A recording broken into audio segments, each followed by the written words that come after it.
Hello friends, welcome to the vision commerce. मैं आदित्य कुमार आपका स्वागत करता हूं।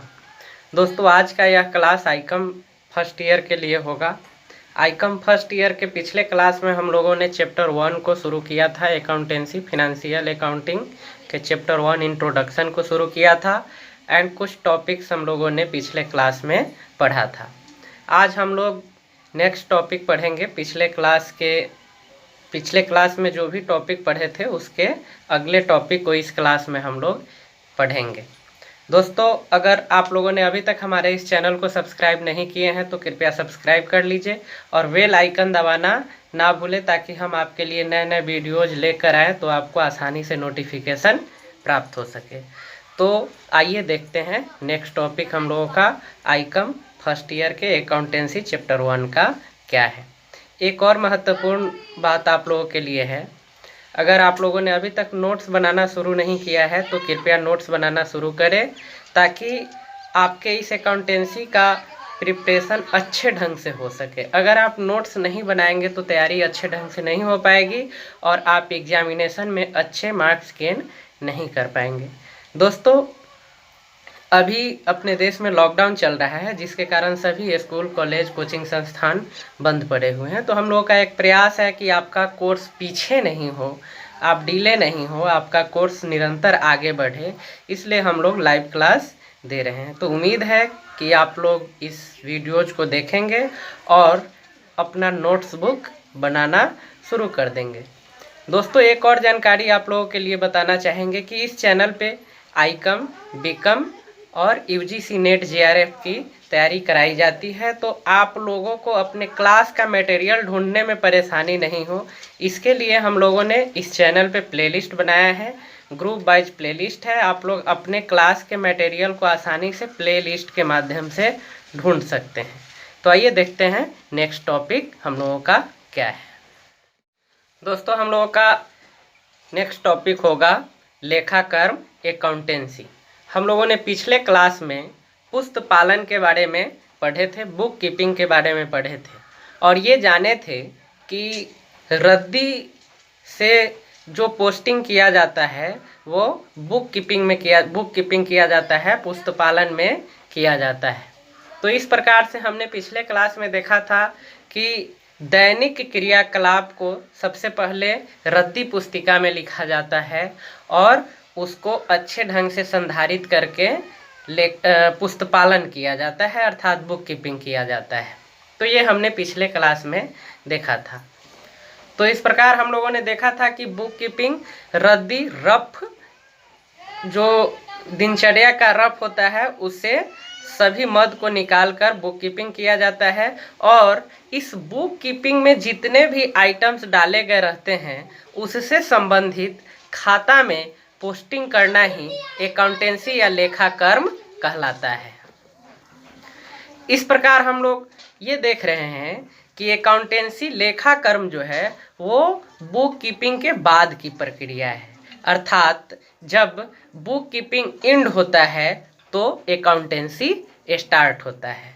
अकाउंटेंसी करके हम किसी फर्म के वास्तविक स्थिति का पता लगा सकते हैं, जैसे प्रॉफिट एंड लॉस हो गया, इनकम एंड एक्सपेंस हो गया, किसके यहाँ कितना उधार है, किसके यहाँ कितना किसका मेरे यहाँ उधार है। इन सारी जानकारी का एक सम्मिलित सारांश जो प्राप्त होता है वो अकाउंटेंसी से होता है। दोस्तों, अकाउंटेंसी बुक कीपिंग का एक विस्तृत रूप है। बुक कीपिंग करने के लिए किसी भी व्यक्ति में अकाउंटेंसी का विशेष गुण होना अनिवार्य नहीं है, अर्थात एक सामान्य व्यक्ति भी बुक कीपिंग का कार्य कर सकता है, क्योंकि वो रद्दी से एक सुव्यवस्थित ढंग से समेकित करना होता है। लेकिन अकाउंटेंसी के लिए एक अकाउंटेंट की आवश्यकता होता है, अर्थात वैसे व्यक्ति जो लेखाकर्म में दक्षता हासिल करता है, दक्षता प्राप्त करता है, वैसे व्यक्ति को अकाउंटेंट कहते हैं और उनके द्वारा किए जाने वाले कार्यों को लेखाकर्म अर्थात अकाउंटेंसी कहते हैं। तो इस प्रकार हम देख रहे हैं कि अकाउंटेंसी करने वाले व्यक्ति में अकाउंटेंसी का एक विशेष गुण होना चाहिए और बुक कीपिंग के लिए किसी व्यक्ति में बुक कीपिंग का विशेष ज्ञान न भी होने पे उनको अगर थोड़ा सा भी गाइड कर दिया जाए तो वो कर सकते हैं। तो ये हम लोगों ने देखा अकाउंटेंसी क्या है। आइए अकाउंटेंसी का एक व्यवस्थित परिभाषा भी हम लोग देखते हैं कि अकाउंटेंसी क्या है। देखते हैं।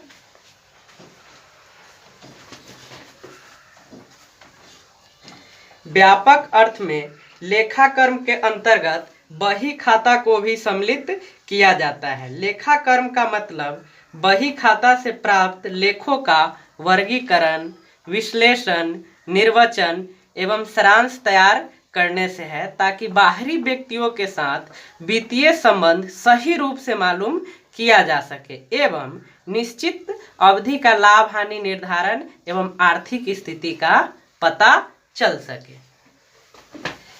इस प्रकार हम लोगों ने देखा कि अकाउंटेंसी बुक कीपिंग का, पुस्तपालन का, बही खाता का एक विस्तृत रूप है, जिसमें बुक कीपिंग में जो भी मद डाला गया रहता है उसका हम लोग यहाँ उनके संबंधित मदों में ट्रांसफ़र करते हैं, फिर उनका निर्वचन करते हैं और ये देखते हैं कि फर्म की वास्तविक स्थिति क्या है, फर्म का लाभ हानि क्या है तथा फर्म का डेब्टर एंड क्रेडिटर का स्थिति क्या है। तो ये हम लेखाकर्म अर्थात अकाउंटेंसी से ही स्पष्ट रूप से जान पाते हैं। अगर अकाउंटेंसी नहीं किया जाए तो हम इतना विस्तृत ढंग से एक बुक कीपिंग से इसका नॉलेज हम प्राप्त नहीं कर सकते हैं। तो ये एक अकाउंटेंसी का सारांश रहा जिसको हम लोगों ने देखा। देखते हैं नेक्स्ट टॉपिक हम लोगों का क्या है। दोस्तों हम लोगों का नेक्स्ट टॉपिक है, आप देख सकते हैं, बही खाता के कार्यक्षेत्र, scope of book keeping. Scope of book keeping, ये जो बुक कीपिंग है उसका स्कोप क्या है, कार्यक्षेत्र क्या है, इसको हम लोग समझेंगे। ये देखने से हम लोग बुक कीपिंग और अकाउंटेंसी में अंतर ज्ञात कर सकते हैं और ये जान सकते हैं कि इनका पोजीशन क्या होता है, इनका स्थिति क्या होता है और इनका क्रम क्या होता है, इनका उद्देश्य क्या होता है। तो देखिए इसमें सबसे पहले है स्कोप ऑफ बुक कीपिंग में पहला है स्मारक पुस्तक या रद्दी बही के आधार पर क्रय विक्रय, रोकर बही, प्राप्य बिल, देय बिल, बही आदि में लेखा करना। अर्थात बुक कीपिंग में सबसे पहले स्मारक पुस्तक या रद्दी बही। स्मारक पुस्तक या रद्दी बही क्या है इसको जान जाइए। मान लीजिए हमारे पास एक शॉप है और आप आए हमारे यहाँ किसी भी वस्तु का क्रय करने, परचेजिंग करने, तो हम तुरंत उसको किसी पुस्तक या खाता में नहीं लिखते हैं, एक रद्दी बही काउंटर पे होता है और उसमें ये लिखते हैं कि राम नाम का व्यक्ति इतने रुपए का उधार हमसे ले गए। इस तरह से एक क्रम में पर डे का लिखा जाता है और जब शॉप क्लोज होता है या जब भी समय मिलता है या उस संस्थान के टाइमिंग के अनुसार उन सभी पॉइंट्स को, सभी उसमें जो भी तथ्य डाला गया है उसको अलग अलग पुस्तकों में फिर डाला जाता है। जैसे रोकर बही में डाला जाता है, लेनदार देनदार बही अलग अलग होता है उसमें डाला जाता है। तो ये स्मारक पुस्तक या रद्दी बही होता है। तो इस स्मारक पुस्तक या रद्दी बही से जो भी उसमें मद होता है, जैसे क्रय विक्रय हो गया, उसके बाद रोकर बही हो गया, प्राप्य बिल, देय बिल, इन सभी चीज़ों को अलग अलग लेखा किया जाता है, अलग अलग बही में लेखा किया जाता है। तो ये पहला पॉइंट है बुक कीपिंग का, ये पहला पॉइंट है। दूसरा पॉइंट हम लोग देखें, व्यापारिक लेन देनों का मुख्य रोजनामचा में लेखा करना। ये रोजनामचा इसका अंग्रेजी होगा जर्नल एंट्री। तो ये बुक कीपिंग का दूसरा महत्वपूर्ण कार्य है। व्यापारिक लेन देन, जितना भी कमर्शियल ट्रांजैक्शन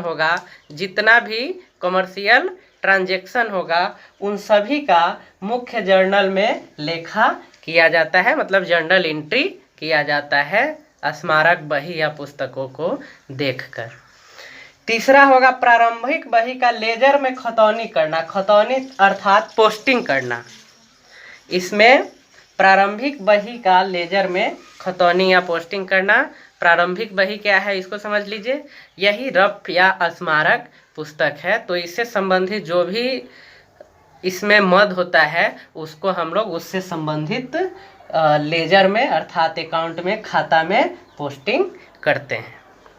इसका चौथा और महत्वपूर्ण कार्य होगा खातों का योग एवं शेष निकालना। जो भी हम जिस लेजर में पोस्टिंग किए हैं उसका योग एवं शेष निकालना, ये चौथा कार्य होगा। तो इस तरह से हम देख रहे हैं कि बुक कीपिंग का स्कोप क्या है, इसका कार्य क्षेत्र क्या है। नेक्स्ट हम लोग देखते हैं अकाउंटिंग का स्कोप क्या है, अकाउंटेंसी का स्कोप क्या है, लेखा कर्म का स्कोप कार्य क्षेत्र क्या है।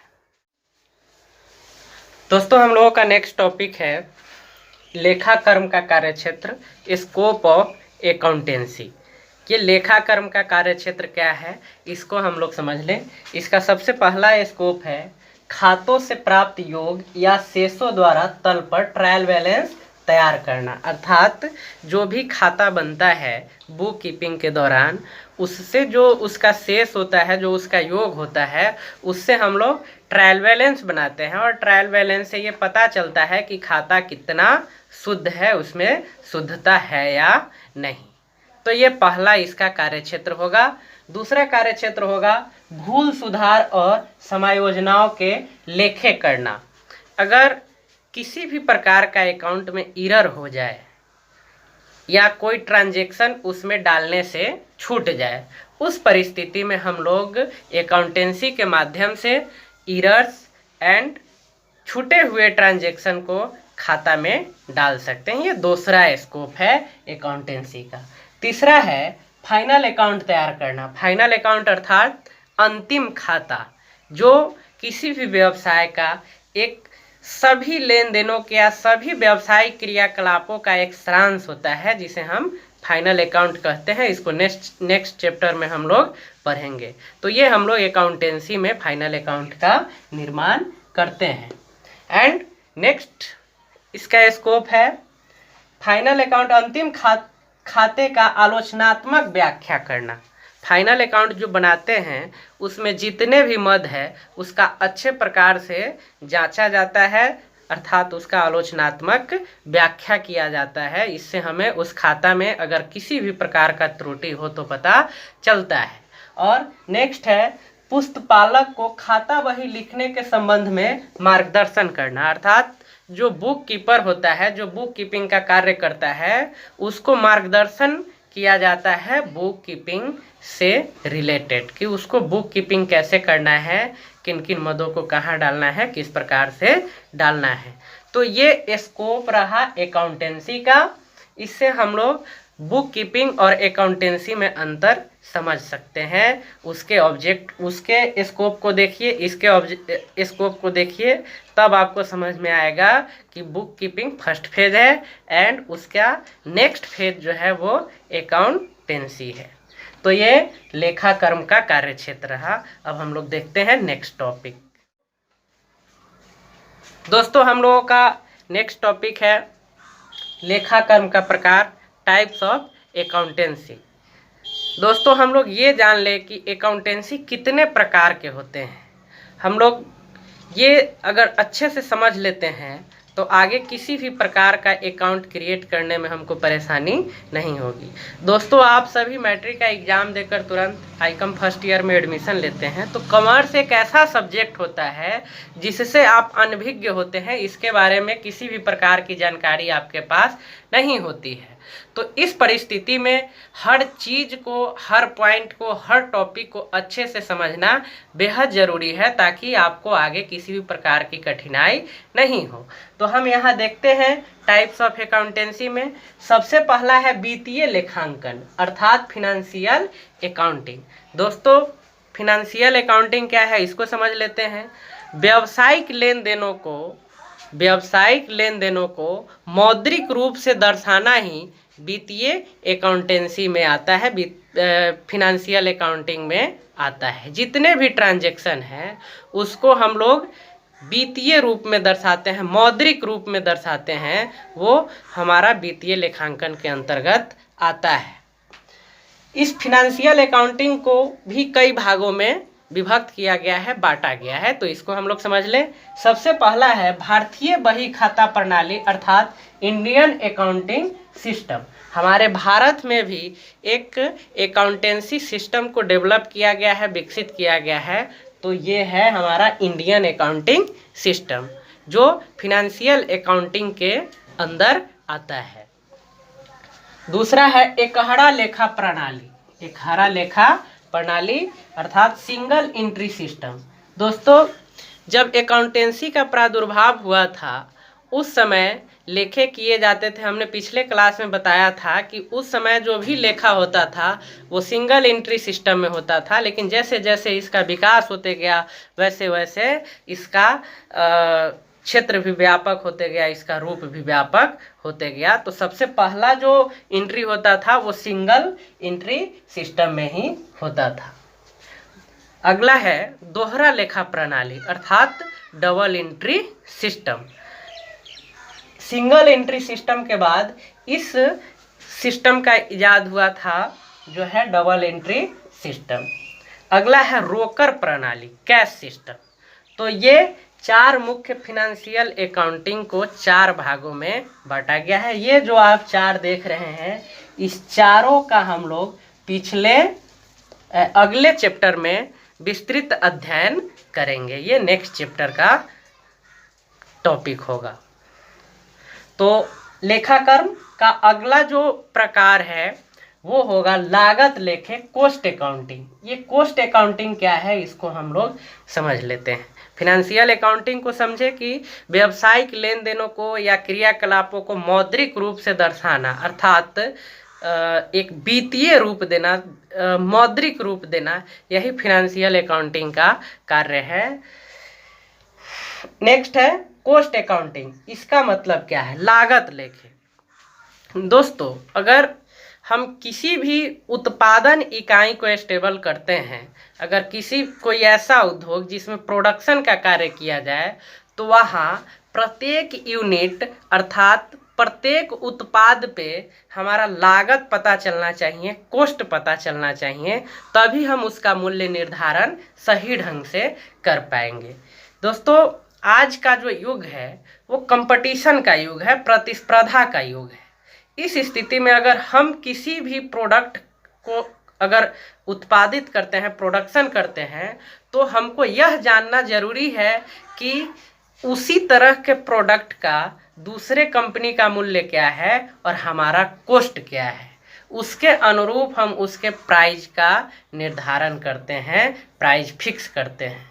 तो ये हमको पता चलता है कॉस्ट अकाउंटिंग से। अगर जिस उत्पादन वाले फैक्ट्री में, उत्पादन वाले उद्योग में कॉस्ट अकाउंटिंग नहीं अपनाया जाएगा, वो उद्योग सही ढंग से नहीं चल सकता है या इस प्रतिस्पर्धात्मक युग में नहीं टिक सकता है।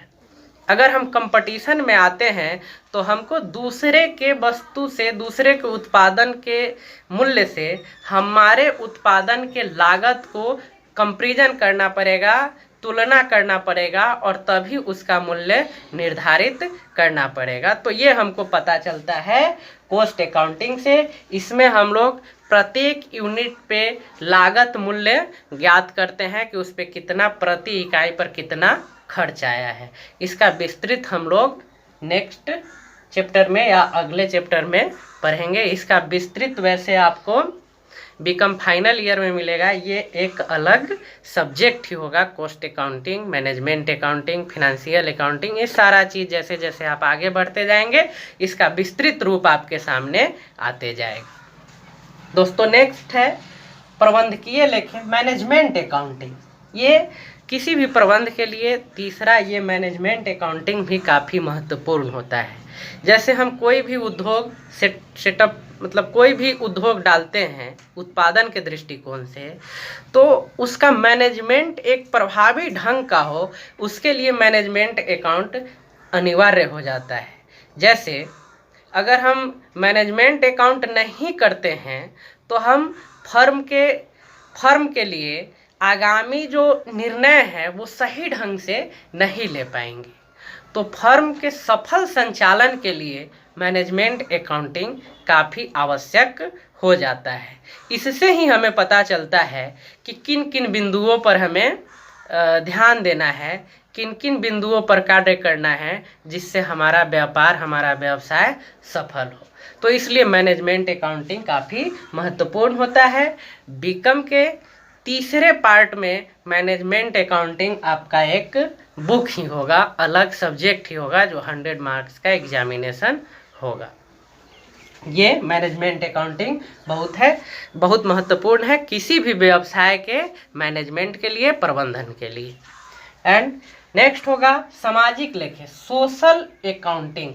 दोस्तों, इसमें किसी भी देश या समाज के आर्थिक लेन देनों का लेखा किया जाता है, उसका प्रॉफिट एंड लॉस बनाया जाता है, देश या सामाजिक स्तर पे जो लेन देन होता है। तो ये है सोशल अकाउंटिंग। इसका प्रचलन ज़्यादा हम लोगों के सिलेबस में नहीं होगा। नेक्स्ट है विधि लेखांकन, लीगल अकाउंटिंग।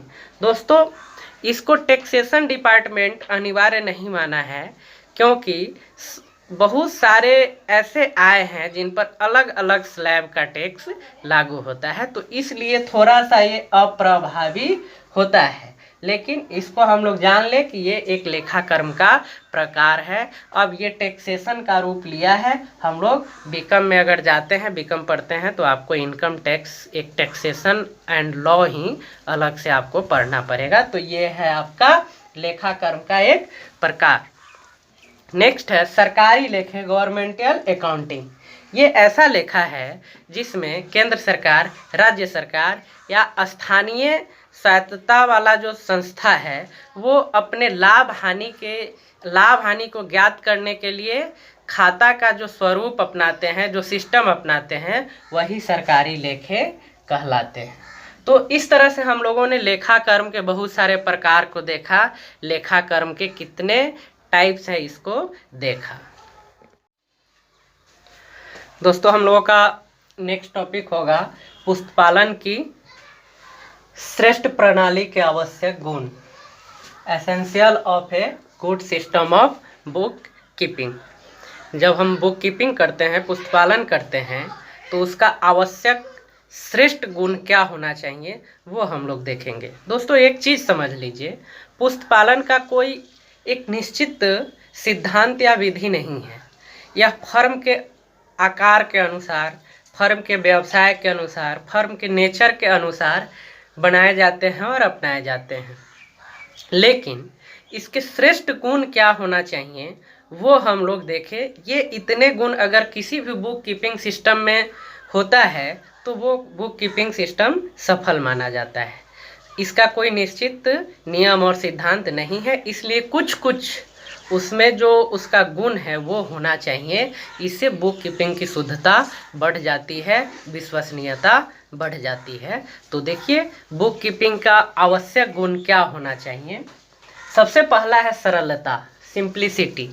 अर्थात कोई भी बुक कीपिंग एकदम साफ सुथरे ढंग से और ऐसे भाषा में लिखा गया हो ताकि सरलता से, आसानी से उससे कोई भी व्यवसाय के मालिक या कोई भी व्यक्ति सूचना प्राप्त कर सके। ये बुक कीपिंग का पहला उद्देश्य होना चाहिए, सरलता। आवश्यक गुण सिंप्लिसिटी होना चाहिए, जिससे आसानी से हम उससे सूचना प्राप्त कर पाएँ।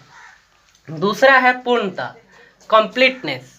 अर्थात कोई भी बुक कीपिंग ऐसा होना चाहिए जो पूर्ण हो, अर्थात सभी व्यवसाय का उसमें आवश्यक पॉइंट्स डाला गया हो, लेन देन उसमें डाला गया हो, जिससे हम आसानी से बुक कीपिंग से, फर्म से संबंधित सूचना प्राप्त कर सके। अगला है विश्वसनीयता। विश्वसनीयता, कोई भी बुक कीपिंग, पुस्तपालन विश्वसनीय होना चाहिए, अर्थात शुद्ध होना चाहिए। दोस्तों, नेक्स्ट है विश्वसनीयता, रिलायबिलिटी। अर्थात कोई भी बुक कीपिंग सिस्टम ऐसा होना चाहिए जिसमें शुद्ध लेखा किया गया हो, तभी वह विश्वसनीय हो सकता है या उस पर किसी अन्य फर्म का या किसी व्यक्ति का विश्वास बढ़ सकता है। नेक्स्ट है उपयुक्तता, सुटेबिलिटी। इसका अर्थ हुआ कि कोई भी बुक कीपिंग सिस्टम एक सूटेबल होना चाहिए, बुक कीपिंग सिस्टम प्रणाली उपयुक्त होना चाहिए, जिससे छोटे व्यापार वाले व्यापारी या बड़े व्यापार वाले व्यापारी या लाभ अर्जित करने वाले फर्म या लाभ नहीं अर्जित करने वाले फर्म आसानी से उस सिस्टम को, उस प्रणाली को अपना सके। तो ये सूटेबिलिटी होना इसमें आवश्यक है। नेक्स्ट है मितव्ययिता, इकोनॉमी। कहने का मतलब है कि बुक कीपिंग सिस्टम कम खर्चीला होना चाहिए, जिसे कम खर्च पे बनाया जा सके। अगर बुक कीपिंग महंगा होगा तो सभी प्रकार के व्यापार के लिए वह लागू करना संभव नहीं हो पाएगा। इस प्रकार मितव्ययी होना, इकोनॉमी होना किसी भी बुक कीपिंग का आवश्यक होता है। अगर ये महंगा होगा, कॉस्टली होगा तो सभी प्रकार के फर्म इसे नहीं अपना सकते हैं। तो ये एक आवश्यक गुण है बुक कीपिंग का। नेक्स्ट है लोचशीलता, इलास्टिसिटी, अर्थात फर्म बुक कीपिंग सिस्टम ऐसा होना चाहिए जो फर्म के व्यापार, फर्म के आकार, फर्म के स्वभाव को बदलने पे ये आसानी से इसमें परिवर्तन किया जा सके। तो लोचशीलता होना बुक कीपिंग में आवश्यक है। अगर परिस्थिति वैसी होती है तो इसमें बदलाव करना आवश्यक हो जाता है। तो बुक कीपिंग में लोचशीलता भी आवश्यक है। नेक्स्ट है शीघ्रता, क्विकनेस। बुक कीपिंग सिस्टम ऐसा होना चाहिए जिसमें हम किसी भी सूचना को आसानी से प्राप्त कर सके, उसके लिए हमें अत्यधिक समय नष्ट करना नहीं पड़े। तो ये हुआ एक बुक कीपिंग का श्रेष्ठ प्रणाली। सबसे अच्छा गुण क्या होना चाहिए बुक कीपिंग का, उसको हमने देखा। अगर इतने गुण किसी भी बुक कीपिंग करते समय अपनाया जाता है तो वो बुक कीपिंग शुद्ध और विश्वसनीय माना जाएगा।